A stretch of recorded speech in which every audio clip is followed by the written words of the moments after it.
रात के तकरीबन 12 बज रहे थे। एक खूबसूरत लड़की जिसने लाल साड़ी पहनी थी शमशान भूमि पर जमीन पर बैठी थी।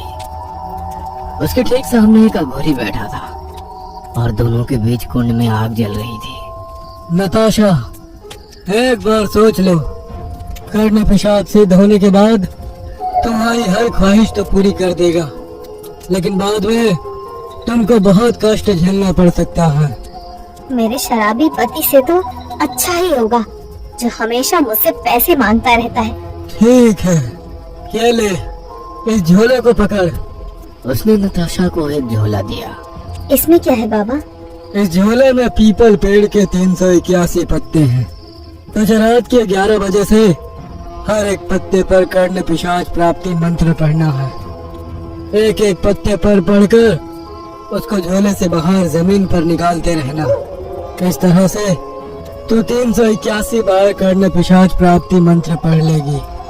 उसके बाद तुझे इन पत्तों के ढेर पर अपने अंगूठे से खून की 3 बूंदें गिरानी है और फिर इन पत्तों को वापस झोले में रखकर चले जाना है। इसी तरह तुमको 41 रातों तक करना है और आखिरी रात कर्ण पिशाच सिद्ध हो जाएगा। मैं करूंगी बाबा, मैं इस बात का खास ध्यान रखूंगी बाबा।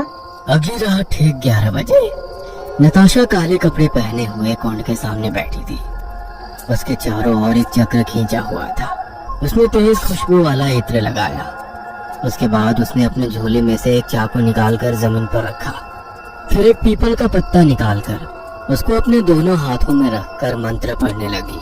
कर्ण पिशाचाय प्रकटम, कर्ण पिशाचाय प्रकटम।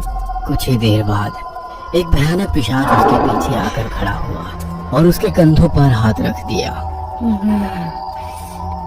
वो चौंक पड़ी, लेकिन उसने मंत्र पढ़ना नहीं छोड़ा। वो शख्स अब उसकी कमर पर, पेट पर, उसके जिस्म पर बेतहाशा अपने हाथ घुमाने लगा। वो उसके बालों को खींचता और उसकी कमर में जोर जोर से मुंह से मारता। इसी तरह उसने आखिरी पत्ता भी पढ़ लिया। पीछा खड़ा वो पिशाच उसकी गर्दन को बुरी तरह से जकड़ रहा था। उसने चाकू उठाया और फिर पीपल के पत्तों के ऊपर अपना अंगूठा रखकर उस पर चाकू से कट लगाया। जैसे ही उसके खून की बूंदें पत्तों पर टपकी, वो पिशाच गायब हो गया। उसने जल्दी से सारे पत्तों को वापस झोले में लपेटा और फिर अपने घर को चल दी। जब वो घर के अंदर घुस रही थी तब उस पर उसके एक पड़ोसी की नजर पड़ी जिसका नाम जितेंद्र था। अरे, ये इतनी रात में कहां से आ रही है? अगली रात भी नताशा वैसे ही सिद्धि करने पहुंची। आज उसको लगा कि उसके पीछे एक नहीं बल्कि 2 पिशाच खड़े हैं। उठ जा इस घेरे से, बाहर निकल जा। कर्ण पिशाच तेरी जिंदगी बर्बाद कर देगा। वो उनकी बातों को नजरअंदाज करती रही और मंत्र जाप करती रही। इसी तरह अब 40 रातें गुजर गई और आज आखिरी रात थी। आज नताशा के पीछे एक चुड़ैल खड़ी थी। उसने अपने हाथ में एक बारीक सुई ले रखी थी। वह बार बार उस सुई को नताशा के शरीर में चुभा दी और वो सिहर उठती।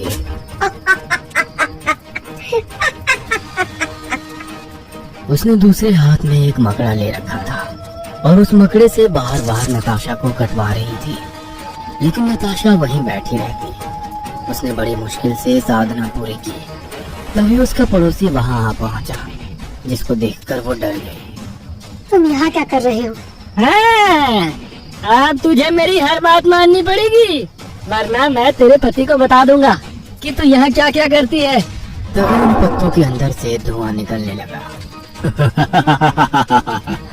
नताशा, मैं तुमसे बहुत खुश हूँ। तुमने मुझे सिद्ध कर लिया है। यह सुनकर नताशा खुश हो गई, लेकिन जितेंद्र का बुरा हाल हो गया।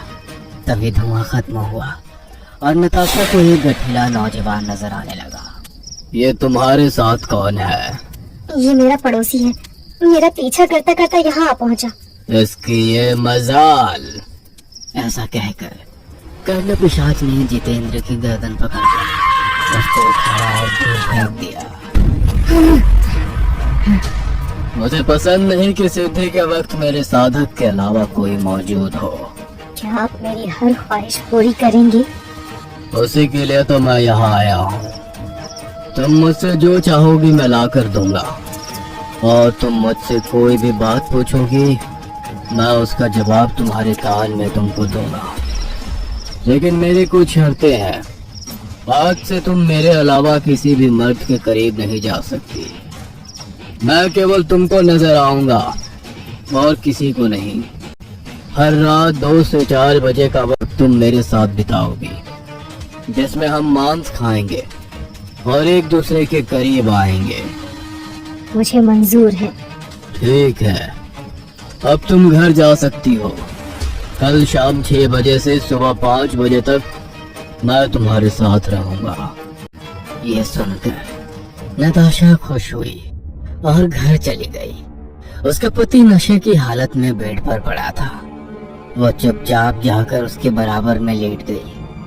अगले दिन शाम ढलते ही कर्ण पिशाच नताशा को नजर आने लगा। मुझे बताओ कि मेरा पति इस वक्त कहाँ पर है?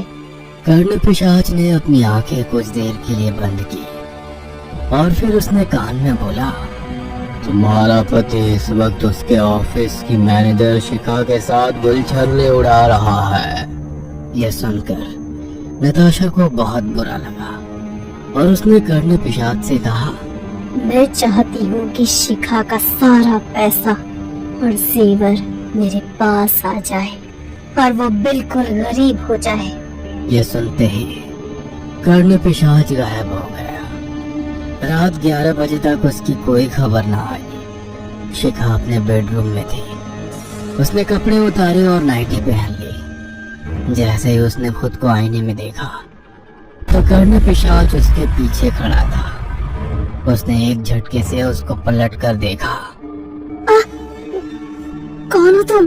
कर्ण पिशाच उसको देख मुस्कुराने लगा। उसकी मुस्कान शिखा के दिल पर असर कर गई और वो भी मुस्कुराने लगी। तुम्हारी बॉडी तो बहुत मस्त है, हैंडसम भी हो, लेकिन मेरे कमरे तक पहुंचे कैसे? क्या लूटपाट करने का इरादा है? ये सुनकर कर्ण पिशाच उसके करीब चला गया और उसको कसकर गले लगा लिया। उफ, तुम्हारा बदन तो बर्फ से भी ज्यादा ठंडा है। यह सुनते ही कर्ण पिशाच की आंखें लाल लाल चमक गई और शरीर नीला पड़ गया। आज मैं तुमको हमेशा के लिए ठंडा कर दूंगा। उसकी भयानक आवाज सुनते ही एक झटके के साथ शिखा उससे अलग हुई। जब उसने उसका भयानक रूप देखा तो वो चिल्ला उठी। तभी खिड़की को तोड़ती हुई शिखा की गर्दन बाहर निकली और सड़क पर जा गिरी। उसी टाइम एक ट्रक वहां से गुजर रहा था। उसने उसकी गर्दन को बुरी तरह से कुचल दिया। उसके बाद कर्ण पिशाच के एक इशारे पर शिखा की कबड में रखा कैश और कीमती गहने गायब हो गए। मुझे नहीं लगता वो आएगा। अब उसको भूलना ही बेटर होगा। किसको भूल जाने की बात कर रही हो जान? तभी नताशा के कमरे में ढेर सारा पैसा और कीमती जेवरों का ढेर जमा हो गया। नताशा की आंखें उसको देख चौंधी आ गई। ओह माय गॉड, इतना सारा पैसा, ये खजाना। तभी कर्ण पिशाच भी उसको नजर आने लगा। वो इतनी खुश थी कि भाग कर गई और कर्ण पिशाच के गले लग गई। थोड़ी देर बाद ही कर्ण पिशाच उसको लेकर बेड पर गिर गया और कमरे की लाइट बंद हो गई। सुबह जब वो उठी तो कर्ण पिशाच जा चुका था। उसके पति मयंक का अभी तक कोई अता पता नहीं था। वह पूरे दिन मार्केट में महंगे महंगे सामान खरीदकर अपने घर पर लाती रही। रात को जब मयंक घर पर वापस आया तो घर को भरा हुआ देख वह हैरान रह गया। ऐसे हैरान मत हो, तुम्हारे दबाव में आकर पापा से मैंने लाखों रुपए ले लिए हैं। ये सब उसी से आया है। ये सुनते ही मयंक उसके पैरों में गिर गया मुझे माफ कर दो नताशा। मैं रोजाना शराब के नशे में तुमको बहुत परेशान करता था, लेकिन आज मैं तुमको सब सच सच बता दूंगा। ये कहकर वो खड़ा हुआ और बोला, मेरी मैनेजर शिखा ने एक दिन मुझे शराब पिलाकर मेरी अपने साथ कुछ फोटोज क्लिक करवाई थी। फिर मुझे ब्लैकमेल किया कि वो फोटोज अपने पति को दिखा देगी और वो पता नहीं मेरे साथ क्या क्या करेगा। शर्त रखी कि मुझे उसकी हर बात माननी पड़ेगी। इसीलिए ऑफिस के बाद वो रोजाना मुझे एक होटल रूम में ले जाती और मेरा इस्तेमाल करके मुझे खूब शराब पिलाती थी और मुझसे कहती कि मुझे घर जाकर तुमसे झगड़ा भी करना पड़ेगा। इसलिए आज तक जो कुछ भी हो रहा था उसके लिए मुझे माफ कर दो। कल रात उसकी मौत हो चुकी है, अब मुझे ब्लैकमेल करने वाला कोई नहीं है। ऐसा कहकर उसने नताशा को गले लगा लिया। नताशा की आंखों में आंसू आ गए। उसको अपने किए पर पछतावा हो रहा था, लेकिन वो मयंक को बता भी नहीं सकती थी कि उसने कर्ण पिशाच को सिद्ध कर अपनी सीमा लांघ दी है। मैं अब कभी शराब नहीं पीऊंगा और न ही तुमसे पैसे मांगूंगा। मयंक ने नताशा को गोद में उठाया और कमरे में ले गया। उसके बाद दोनों ने प्यार भरे लम्हे गुजारे। वो एक दूसरे के करीब आ रहे थे। कर्ण पिशाच दूर खड़ा उसको देख रहा था। नताशा को उस पर जरा भी ध्यान नहीं था, लेकिन कर्ण पिशाच की आंखों में खून उतर आया था। सुबह कोई नताशा के चेहरे पर हाथ फेर रहा था। नताशा ने उस हाथ को हटाते हुए कहा, छोड़ो ना मयंक, अब तो सोने दो। ये मयंक नहीं, मैं हूँ नताशा, तुम्हारा कर्ण पिशाच। ये सुनते ही नताशा नींद से जागी और इधर उधर नजरें घुमाकर बोली, मयंक, मयंक कहाँ है? अपने ठीक पीछे देखो जान।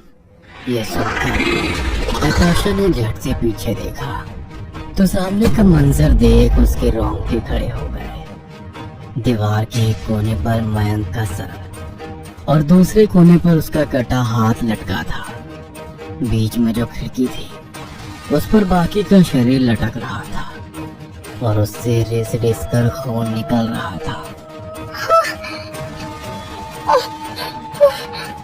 तुम सिर्फ मेरी हो नताशा, अब और किसी की नहीं हो सकती।